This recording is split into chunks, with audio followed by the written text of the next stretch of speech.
Hi, everyone, and welcome to another week of reality. This is our podcast show that lives within Bundle of Rays, and we like to talk to real people in real situations doing real things. This week, we're speaking to Swapnil, who's down in Sydney. He works in intensive care. He's a doctor that I have trained with before. We've actually taught ALS together. That was a little while ago now, but I'd like to introduce him. And if you can, Swapnil, as you say hello, just give yourself a bit of an introduction. Thanks, Brad. First of all, thanks for having me. And hello, everyone. Hi, my name is Swapnil. I work as an intensive care specialist in St. George Hospital in Sydney. And I'm the clinical lead for simulation and medical education at St. George. Also, I'm a vice chair of education committee for ANZICS and convener for ANZICS ACCC and ASM for 2020. Yeah, which is super exciting. And, you know, these medical events, I've got a few friends that run different virtual reality-based products. And, you know, there's been medical events in San Diego and different places in the world. And this COVID really has reached out and touched us on the shoulder, hasn't it? That's right. It has actually put a lot of spanner in the wheel. And obviously, particularly for Australia, I guess we dealt with bushfire, which was a very quite tragic situation at the beginning of the year, and now we've been hit with this COVID-19. Having said that, Brad, I'm very optimistic, and I ran a lot of simulations for different hospitals in Sydney for testing their pandemic preparedness. And one question I always start with is, what is the one good thing that you think about this pandemic? And I think a lot of people actually are coming up with now positive side of the COVID-19. And I guess there are a lot of good things to look into rather than whinging about this pandemic, I guess. Yeah, you know, that's that culture around having that positive thought is really important, you know, in promoting that sort of ability to have that.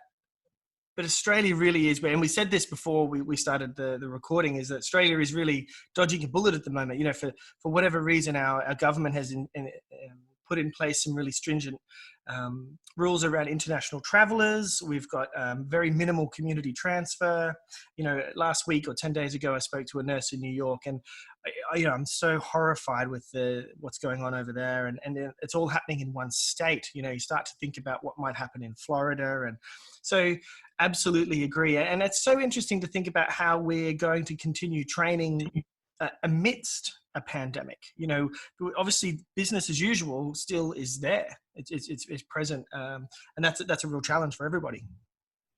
That's right. And even for Australians, I guess it's a very non-Australian way of living or lifestyle, because we're so used to going out and enjoying our barbecues or beaches and all those things. But I guess obviously we are adapting and learning the new ways of lifestyle. And I think the same applies to healthcare settings and education and even simulation for that in the same basket, I guess, that we all are learning new ways and we all are adapting as we go. Nobody anticipated that we will reach at this stage ever, but I guess we are now innovating and coming up with new ways. Yeah, I had a meeting today with the country manager of HTC, their telecommunications manager in VR, and I had my headset on. He had his headset on in Sydney, and we also had two other members across the country with their headset on. And you know, we took a photo on our phone as a selfie and created an avatar in VR, and then we were inside a virtual environment and had a meeting. And you know, I've got elderly friends that are using Zoom as book club, you know, and here I am in this virtual environment with a physical avatar that is moving with my movements and my gestures in a meeting. And, you know, the concept of innovation and where technology is taking us in places like critical care and simulation. Yes, there is a pandemic, but God damn, there's some exciting things happening.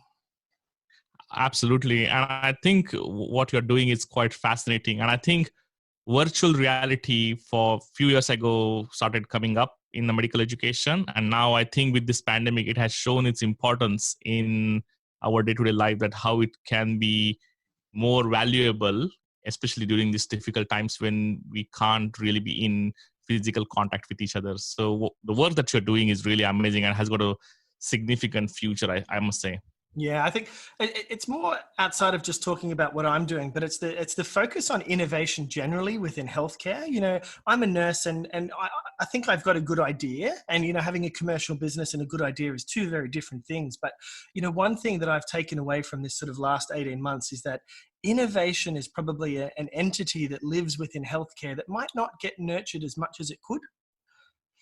Absolutely. I think I always joke with my medical students that we always been grown up and we always been taught how to answer the questions. We never been asked to ask the question, and asking the question or asking the right question in the right manner is itself is an art.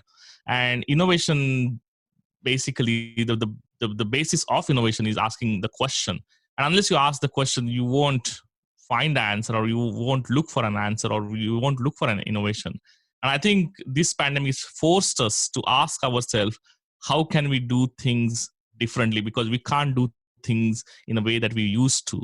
And I think this is the best thing would have probably happened for all educators across the globe, or even for all healthcare professionals, that we started thinking about our normal life in a very different way.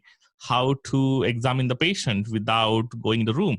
Can we do some virtual conversations with patients, or having some telecommunication or some technology?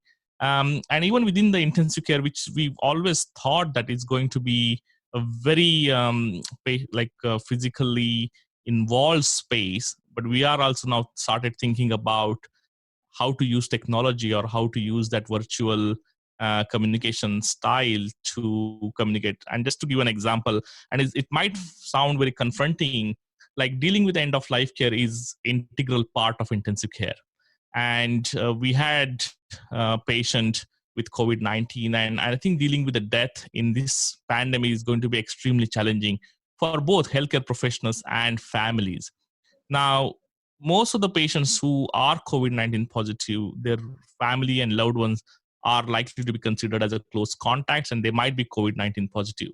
And in the natural way of dealing with the death in intensive care is allowing the family to spend time with their loved one, and allowing them to stay with the loved one. And we usually don't restrict any family number of family members, or there's no any restriction on visiting hours. And I guess with this COVID-19 pandemic, we have started to adopt these new ways to minimize the exposure to both families and also to healthcare professionals.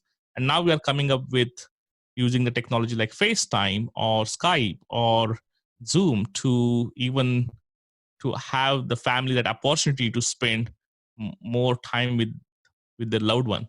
Obviously, it's not the same replacement of the physical contact, but I think we've been forced to think out of the box and come up with these new ideas. Yeah, and you know, I've probably done 3 or 4 podcasts now around COVID, you know, speaking to nurses in Bergamo and doctors in Madrid. And in every single podcast, that has been my primary question is, how are you dealing with the deteriorating and dying patient? And how are you managing the communication with their relatives? Because I've spent 13 years in intensive care, and you know, I've worked around in London, etc.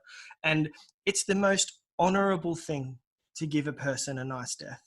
And as a clinician, to not enable that is, I can't even articulate that.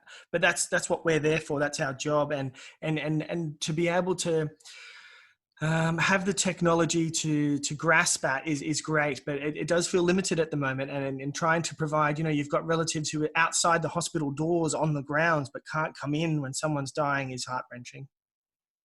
It is, and it is quite challenging, and it creates a lot of moral distress amongst the staff. And I think dealing with the death itself is challenging, but now dealing with that another distress that we never been used to deal with before, that's another additional component. So I think we are learning these new ways, and I guess in a way we are accepting that as a new way of life. I must say. Yeah. While we're talking about COVID, because I don't primarily want to just focus on COVID for our whole conversation, but let's just break it into 2 games. Let's just talk about the short game. So the COVID short game here in Australia, you know, we're doing pretty good. Our numbers are pretty low. We have already seen Singapore have a spike. From your clinical experience, obviously we're doing pretty well. For me, I currently work in emergency, and it has never been quieter. You know, I'm sitting down there twiddling my thumbs, and it's eerily quiet. How are you feeling about the short game? I guess the way in which I think there have been various models proposed, and obviously the Australians overall as a community done extremely great job by staying at home and with social distancing and social isolation. And I think we managed to contain the spread now. But I think the question is how long? And I think there's a lot of uncertainty around this how long question.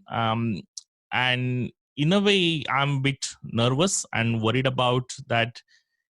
And on one aspect, I'm thinking that probably we won't see what Italy has seen or New York has seen, but we might see the constant cases coming through the door, one or two and one or two. I think the moment we start releasing the social isolation or restrictions, I'm worried about the second wave, and I think the prediction is we will be probably under this COVID cloud till October. And I think I think only the time will tell us that how we progress. But at the moment, it's you're right. It's so quiet that sometimes you get worried about why it's so quiet. Yeah. And yeah, but just hopefully like fingers crossed that hopefully we won't see the bad stuff as others have seen. Yeah, I interviewed an emergency a doctor in Madrid. 300-bed hospital, 200 of those patients were COVID, and I spoke with him again this week, just in conversation, and they have 600 patients there now, and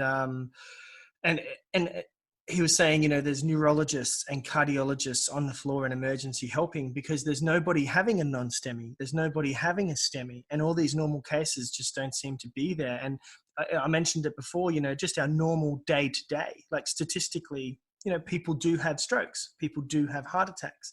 But that's one thing, and it leads into my next question about the COVID long game, is that even if you just put COVID aside, the general health of the population holistically is going to suffer, because I feel like people probably aren't maintaining their health, and they're not following up on appointments and this type of thing. So by Christmas, people's diseases will progress, and then perhaps the acuity of patients that present, could increase. But again, I don't know.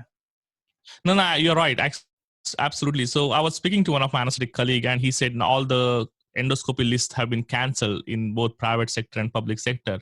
Especially the gastroenterologists were very worried about this aerosol generating procedures and whether that might affect their well-being. So Yeah. all the colonoscopies and upper GI endoscopies are being cancelled. And what does that mean is all the cancer screening will obviously slow down. And that means we won't be able to pick up all the cancers as rapidly as we used to before.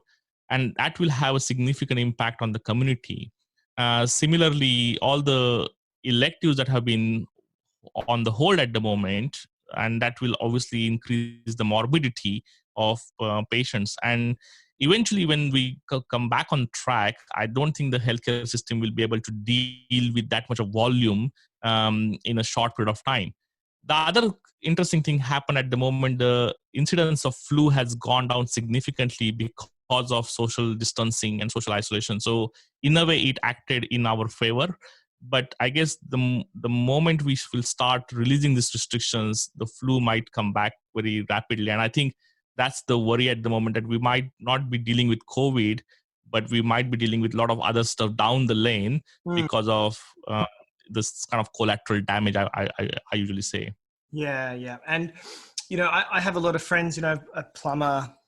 I've got friends who work in concrete, different industries. And, obviously we can talk all day about simulation and the effects on training and healthcare. But the second I walk out my door and go to Woolworths, I look people in the eye, in aisle 7, and I'm getting my vegetables, and, the effects this is having collectively on us as a community is just so fascinating. And you want to hug people and tell them it's okay, and we're going to get through this. And if it was a war, you could say it's okay, we're going to, but the psyche of the social situation, it's hard to navigate. It is, and I think there's a lot of fear and a lot of panic in both in community and both in the hospital. there's a lot of anxiety amongst the healthcare workers, and irrespective of how much we can reassure them that we will be okay and whatever the PP that we're using currently is okay. It's very, when you see all the images from the overseas, especially New York and Italy and Spain, it's very difficult to kind of control your anxiety and not being nervous in this kind of situation, because if we reach at that stage, it will be very difficult to look after ourselves and our family, I guess. And Australia particularly always had a challenge of number of healthcare workers. We I think, and that's what we discuss amongst our, when we are discussing the different modeling, that the one precious resource in COVID-19 pandemic from Australia point of view is actually the healthcare workers. I don't think we will be short of beds or ventilators. I don't think that will be a problem for us as much. But I think the healthcare worker is a very precious resource for from the Australian healthcare point of view, and I think we need to look after our healthcare workers quite well. Yeah, I don't disagree at all. And, for those people who are listening overseas, Australia is still, doing really well. We have quite stringent screening situation, but the screening does change. And then there's this sort of vulnerable period where maybe not everyone is communicated about what, who to screen and who not to screen. And then all of a sudden, you might have staff in emergency or on the ward who are treating a patient who originally was just a chest pain, but had subjective fevers and does have a respiratory symptom, so they need a swab. But they haven't been swabbed, so then there's this tracing situation. And I know that Westmead Hospital in Sydney has been hit hard with that sort of thing, and different hospitals have had staff step down, like Tasmania at the moment is a great example in Australia. And protecting the workforce, as much as you can say that you're safe, it's not necessarily about the harm to yourself. It's about the operational capabilities of that workforce because of the screening rules. Absolutely, and the situation is so much fluid that it's very difficult to predict what will be the next kind of rule or next kind of set of kind of specifications for next week kind of thing. So it's very hard to plan anything going forward. As you said, the guidelines and recommendations are changing. Just today we got the ANZIC's version 2 of COVID-19 guidelines. So I guess this whole space is changing so much that it's very hard to plan and prepare yourself fully. Yeah, absolutely. And in a way, this is everything that we've trained for. This is the challenge, as a society, as a clinician, as a community, we really have to pull together. And this is such a team effort that it's never going to take one person to pull this off. And that isn't easy in itself. Absolutely. And I think this is the first time we are realizing how social, political, and health sector are connected to each other in such a big manner that everything is impacting each other in a very big way. Yeah, absolutely. Now, in Italy, I spoke with a new graduate nurse who was working just outside of Bergamo, and it was horrifying to hear the pressure they were under. But at the same time, there was guys there who were using scuba snorkels to help ventilate patients. And the concept of innovation and being forced to innovate during this pandemic is just fascinating. Have you come across any little changes that you notice people are doing, or read any articles about how people are innovating within the pandemic? Yeah, I saw a few of them actually. To be honest, I have become COVID obsessed since last 1 month or 1.5 months, I guess.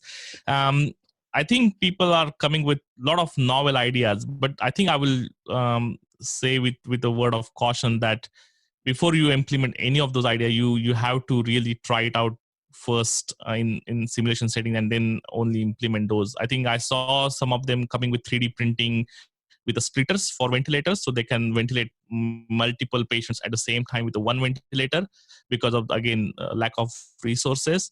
I saw people using ambu bag or manual resuscitator, and they're coming up with some motor attached to ambu bag and using it as a ventilator now with certain pressure settings and volume settings. So obviously it's a very primitive way of ventilating, but obviously in the resource poor countries that might be very effective.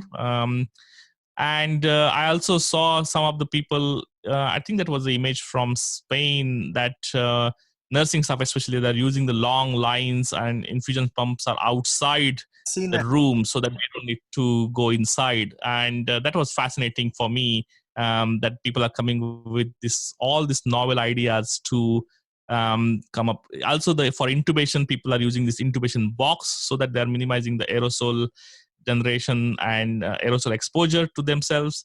And the people are, even during the CPR, they're covering the patient's face with different plastic sheets so that, again, the aerosol generation will be minimized. So I guess people are thinking quite out of the box, I must say, and then they're coming up with all these novel ideas to minimize the risk, but also to maximize the resources. And I think that there are the kind of two fronts people are trying to think about, and I think it's quite interesting. But at the same time, I will say we just need to take it with caution. The another one innovation I will say, that reusage of PPE, and a lot of people are because worried about the PPE supply and PPE shortage. Especially the PPE burn rate in majority of the countries is quite high, and that's why people are kind of coming up with how to reuse N95 masks. And one of the things was suggested that you can put in probably microwave oven or something, and then you can reuse it, or you can probably put it in a Ziploc bag, and it kind of the filter gets reactivated. So all those kind of innovative ideas are coming out now in order to minimize the harm to healthcare workers, but also maximize the resources that we have. That's crazy. Put it in the microwave. I haven't heard that one. Yeah, I know. So I saw also somebody created a face mask out of a paper bowl kind of thing, and it's again, it's a weird. People are making their own face shields at home, Yeah. which is again quite innovative. And now I think in our hospital we kind of contracted a 3D printer to prepare some of the face shields. So I think that's another thing that opened up now, that the hospitals or public health sectors are contracting the private sector to come on the board to meet up with their needs. And I think there is that increasing collaboration is happening, which is also quite interesting to see now. Yeah, absolutely. And, obviously this is just in order to mitigate risk, like, the nurse I interviewed in New York, he gets one mask for the whole week. He has 3 12-hour shifts, and that's him, away he goes. And I can't just come back to it enough. And Australia, we live by a postcode that is just incredible. We're so lucky to be geographically isolated. We have so many things in our favor. Every morning I get up about 6 a.m. and take my 1-year-old son to the beach. I live up near Noosa. There's nobody there. I can get out of the house. But these people who live in these big urban cities, really Australia does have some very unique capabilities that allow us to cope and manage with this outside of everybody else. Absolutely. And I guess the social distancing is already in place in remote and regional areas. So I was in Wagga over the weekend, and there was nobody on the street, and even when people leave, they're living in a big farms, and they're already socially isolated in a way, although they're connected to each other well. But in terms of physical distancing, they're already practicing physical or social distancing for a long period of time. So yeah, I don't think Australia will be in the same boat as New York or Italy. Yeah, that's right. Yeah, perhaps Sydney and New South Wales numbers are up, but as I said, we're so far dodging a bullet, but we'll just do what we can. It's the long game that I'm fascinated in, that I'll continue to watch. But meanwhile. So the other thing, I just want to focus on innovation. I love what you do. If anybody hasn't been listening to Swapnil's podcast, you need to just get in the car, go for a long drive, and listen to some of your conversations, because the pathophysiology of what you do is great. And there's all this conversation about educating educators and being involved in quality training.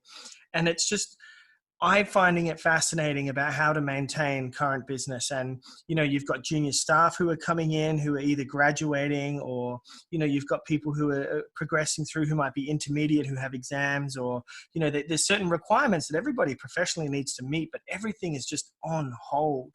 And from a training and education perspective, is that the money that we have, where does it go? How are we going to use our resources? And that logistical nightmare, should I say, about, making sure that we continue to deliver clinical excellence. This is the thing, right? Like, how do we stay on point and not let this distract us? Yeah, it's a good question, Brad. And I think obviously the technology has come to our rescue to some extent. I must say that I think most of the university have already moved to online platform and training. And I guess we are adopting those techniques and technologies in intensive care as well.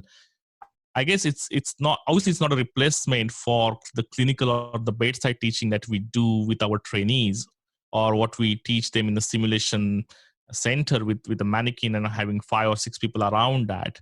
But I must say that with the podcasts or with video softwares like Zoom or Skype, or all those technologies are quite handy to. So I do my weekly teaching for primary and fellowship teaching now online via Zoom, and I got trainees from all across the New South Wales, not just from my ICU, but from other ICUs to join that teaching program. Also, with regards to the medical student, the teaching, again, it can be delivered now. We can record our lectures online in like beforehand, and we can publish it online. So universities already have those platforms available for all of us. So I think the teaching has not kind of stopped completely. It's kind of happening, but obviously the clinical or the bedside teaching is something which is going to be a big miss for at least next few months. Obviously, the trainees who are working with you, they will go through the routine teaching or during the ward rounds, but obviously it's going to be limited to only those people who are physically present in the unit at work, kind of thing. But it's a hard one to actually maintain that motivation. Also, I think a lot of the students or ICU trainees have complained that they are not, obviously the motivation is the biggest problem now, because all the exams are cancelled. There is no training is kind of progressing this year, so everything is on halt for this year. The entire year for in their life is kind of frozen. So there is no progression plan for next year. They are going to repeat the same year as is probably next year, and there won't be any exams. And I think that's probably the problem, that they don't have any end goal to work towards. And I think that's the main thing that they're feeling very challenged with, and the lack of motivation. So it's, as the educator, it's my job to, I think, to keep them motivated to some extent via online teaching, creating some online exams, to some extent kind of create that gamification, having some online MCQ tests every second week or third week, and then kind of challenge them. So yeah, as an educator, I think this is now onus is on us to kind of make the teaching or learning so interesting, so that the participants or the learners will be motivated and engaged throughout this pandemic. Yeah, absolutely. And, I think fundamentally when you look across industry, whether it's medicine or nursing or physio, et cetera, is that, the situation really is highlighting, if you're a good educator, you're really applying yourself. And if you're not, then things are very much stagnant. And it probably goes with leadership as well, is that, people are taking the bull by the horns and really protecting their staff and making decisions and going for it. Whereas other people are probably, deer in the headlights and sort of not sure where to proceed. That type of thing. And across the industry, it'll be very interesting 6 months down the line to see how we come out the other side. Things like research and progressively movement on different diseases and things like that. But no, absolutely. I think you made a good point, because I think some people find it very easy to use this as an excuse to not to do things that they meant to do.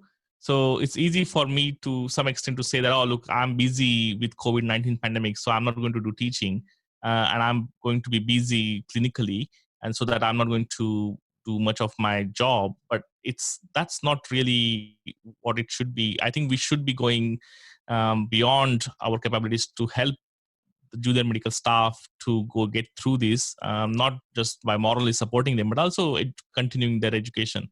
I think, and research-wise, I think that's very important point, because one of the things that has really killed by this pandemic is actually the a good quality research.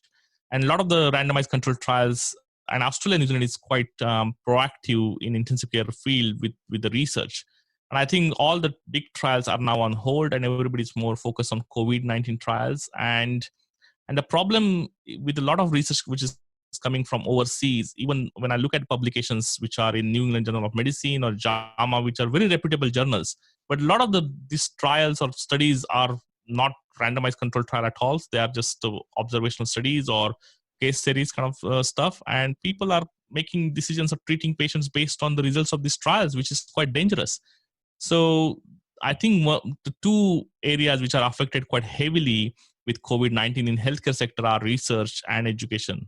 Yeah, absolutely. And that's the reason I asked that question, because I see that from my position is that, you know, that standstill and that sort of the 3-4 year long game of the result of this is that there will be a dip in progression of clinical excellence and how people apply themselves, where people might have the engagement and the will to proceed, but the infrastructure and the capabilities, grants, those different things have just vanished.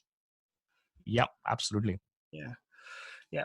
All right. Well, the other thing is, as we work towards this, you know, I've had a lot of questions as nurses, and I'm asking you this question because you're a specialist, is that in terms of oxygenation and these rescue therapy methods for ventilating COVID patients, and we see this proning and all this type of, you know, as I've grown up as a nurse, if I was proning someone, there wasn't a lot of other choice. You know, we were proning them because we weren't sure they were on massive amounts of oxygen and ventilator requirements. But from what I see and what I read, that for some reason, COVID seems to be very specifically advantageously taking advantage of like our methods with proning work. Is that your opinion? Yes, actually, I saw firsthand experience of improvement in oxygenation with proning. And to be honest, now what we are and trialing in our patients, and also there has been few infographics floating around now on social media about self proning in patients who are not even ventilated. So asking the patient to prone on themselves when they are not intubated. Wow. And I think, yeah, so I think that's working quite well. And I had one patient which I tried it on and it worked quite well. So I think, and I think the Gattinoni explained it really well in terms of two different phenotypes of this disease. And I think what we have understood so far is this disease predominantly affects on the endothelial side of the pulmonary vasculature, and it does not affect the parenchyma as much. And so there is that kind of oxygen diffusion is a problem, especially in the early stages, and that's why patients are hypoxic. But they don't show any major changes on the chest X-ray or CT scans. And with the proning, what happens is it's basically you're trying to optimize your VQ or ventilation perfusion matching. Yeah. And I think that's why it works pretty well in the initial period. But obviously the recruitment or the high PIP strategy that we normally practice in ARDS patients will not work, especially in the early stage with patients with COVID-19. And that's, he calls it as a H phenotype, which is a L phenotype, which is a low elastance phenotype. However, there might be a transition point where when patient gets secondary bacterial infections or when they started getting the more parenchymal changes, then there's a switch over from the L phenotype to H phenotype. And I think that's where you will probably trial out the recruitment maneuvers to some extent, again, limited data on that, or therapies like ECMO. And so far, the data across the world is pretty consistent that patients who get intubated and get prone, they show improvement in oxygenation. If they don't respond to those interventions and if they go on ECMO, I think that the mortality is quite high. And the data which came from ICNARC, which is the UK body similar to ANZIX, it's pretty eye-opening, I must say. And I think if the patient gets intubated in the first 24 hours, the mortality is almost 70%, which is quite high. And I guess there is a probably subset of, and I think that there are this phenotype phenomena is probably true and valid because the certain phenotypes work or respond better to the simple ventilation and proning. while the other phenotype is probably not going to respond to your ARDS type of ventilation strategies. So I guess, and other major factor for predicting the mortality is your age. So obviously, if you are more than 80 years of age, unfortunately, the mortality is going to be too high.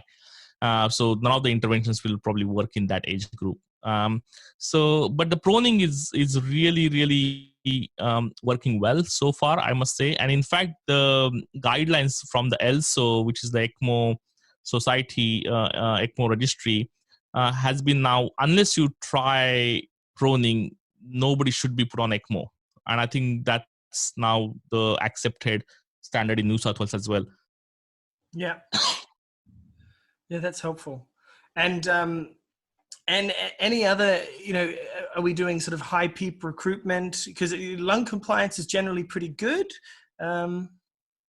Yeah, so we are not doing recruitment maneuvers because I think one of the kind of signal from the ART trial was recruitment maneuvers are harmful. Now, I have different view about recruitment. I usually call baby recruitment for baby lungs. And that's in the context of ARDS, because in certain subset of population, recruitment still is helpful.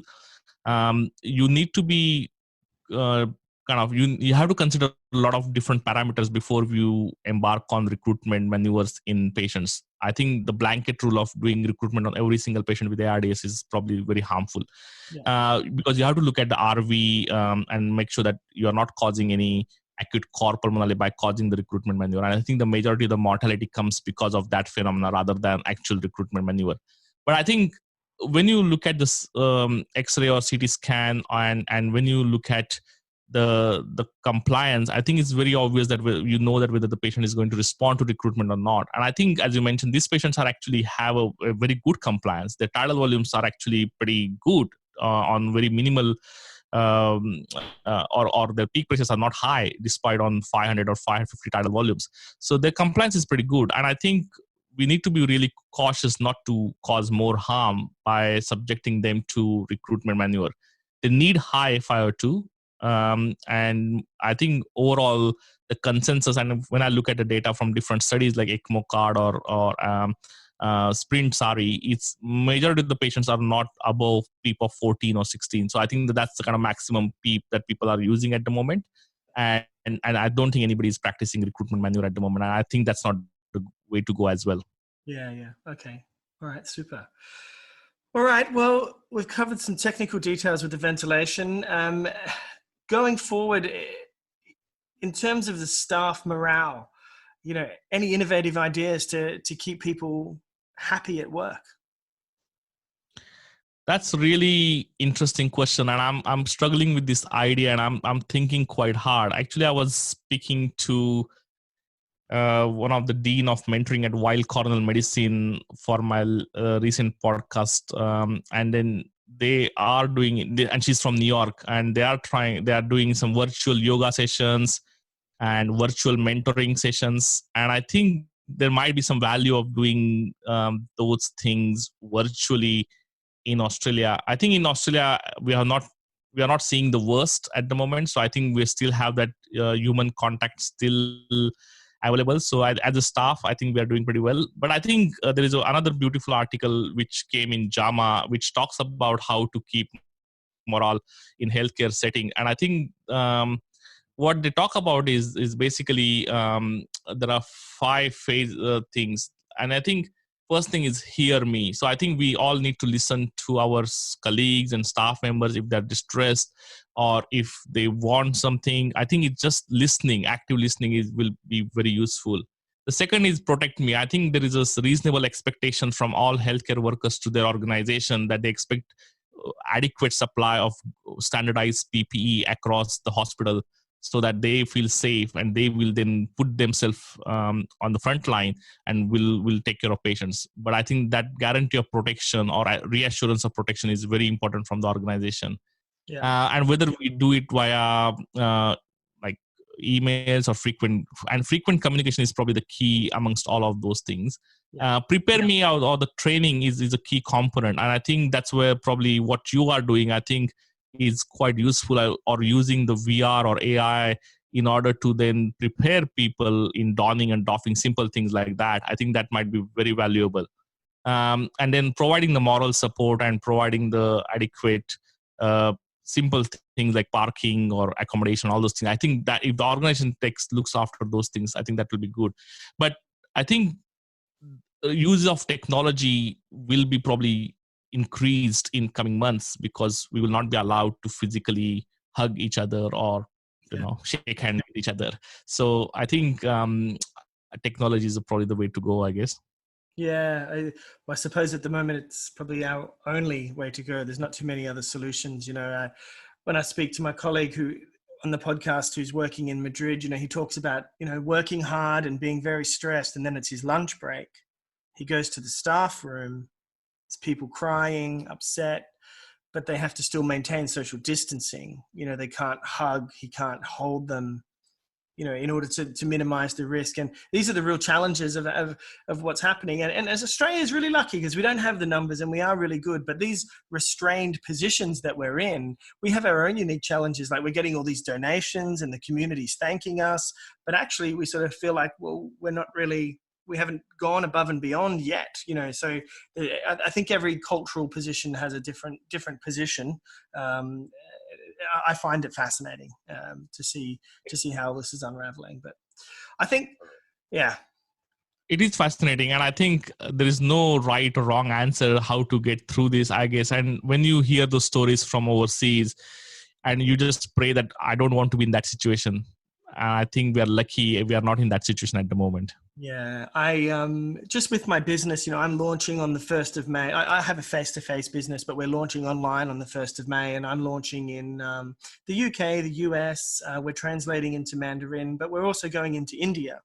And I have a few colleagues there and people that I'm working with on the ground. And, 1.3 billion people, a healthcare system that's under stress. And I just lucky that we live in Australia, and I really worry for the rest of the world about how, I have a friend who works in Angola in Africa. I think they have 2 ventilators in the whole country. As it continues to unravel just geographically and geopolitically, if Australia ends up being all right, we might find that we're being deployed to other countries to give assistance. I don't know where it will go. Yeah, I think that's why they were discussing about in European Union's the plan for future, I guess, that the talk is now happening around the world about creating this healthcare worker army. And I guess that's a very fascinating concept, because obviously in Australia we're doing fine. So we probably might be better off using our expertise and expertise in somewhere other countries where they need us most. And I think it's creating that healthcare armies is pretty useful for future pandemics and containing the spread early and preventing that much of human life loss. I think that will be probably way to go in future. Yeah, and I think Ebola proved that. With that breakout of Ebola, and the world reacted, and bang, we got on top of it quite quickly, and it was great. But yeah, only time's going to tell. That's a fact. Yeah. All right. Well, I might finish up there, Swapnil. It's been a good chat. Is there anything else you wanted to discuss? No, thanks, Brad. I think you're, as I said, you're doing a great job. And I think if you have any more innovations in virtual reality and augmented reality, I think that will be good for all of us to tap into, and we might see probably that might be the way to go in future, especially if the pandemic lasts longer than expected. Yeah. Well, no, it's pretty cool at the moment. So I work with one company called SimX, so SIMX, and they do a full virtual reality based simulation. So, you spoke earlier about having a mannequin and there's 5 or 6 people around that mannequin. With SimX at the moment, you can put a headset on and you have a patient in front of you, and they're actually giving away free trials around COVID. So you have a patient in front of you who has a respiratory symptom and a fever, and you have to go into the room virtually and assess this patient. And anyone around the world who has a headset can log into that same session. So some of the things around what's happening in VR and AR are pretty sexy. Like if you can do that And functionally, you turn around, there's a stethoscope, you pick it up, you listen to their chest, and you can see their work of breathing, you can see the cyanosis. The content really is getting very strong in terms of what is capable in VR. And Simex is just one company. There's a whole array of different companies working around simulation, but even the context of anatomy, there's 3D Organon and other applications that provide you with an alveoli, from a microscopic level that you can teach and talk around. And the capabilities are pretty exciting, but that doesn't even start to talk about artificial intelligence, where we can use, medical imaging, and AI can provide us with a diagnosis. And, it's not all capable now, but, I continually talk about being an evangelist for this type of technology because, I just see the value in it right now. And things like AI are just, sure, they're scary, but, they're going to change the way we live. Like my grandmother, she would have never perceived that she can sit on something like Zoom and do her book club with her friends, So you put that into context to our lives. Like, when I'm 65 and I've got a good novel, how am I going to interact with my friends? No, absolutely, and I think even I'm currently doing my PhD with UNSW, and yesterday we had our virtual cheese and wine night with all PhD students from the School of Education. But I guess I'm still thinking this for now, last couple of months, about creating the virtual fellowship exam for ICU trainees, and I think that's something I'm really kind of. I think there is a significant role of virtual reality and augmented reality to kind of utilize that in that space or domain. And I probably need to have more chat with you offline, I guess. But yeah, I think the future is quite bright in that space, and I think that's probably the future way of how we train our trainees. And I think that I think that's the thing as clinicians, and that's one thing that I said at the start of the conversation, is that I'm so excited about, is that people are thinking to innovate now. Whereas, day-to-day business, that COVID, they probably didn't think, how can we do this better, or how can we do that? But people really are every single day, I bring my phone to work. Oh, let's put it in a sandwich bag so I don't get COVID on my phone. And, all these tiny little things, but this sort of culture around new ideas and working them through and getting them tested is, I find that really invigorating, to think that people really are applying their minds to the daily task and trying to do better, which is really exciting. But I think, and it comes back to I love that Ken Robinson's talk on TED, where he talks about how we kill the creativity in our current education system. And it's so true that we do not think anything. We just know this is the disease, this is the treatment, and we are so much stuck in these protocols and policies, and we really don't push ourselves beyond certain boundaries.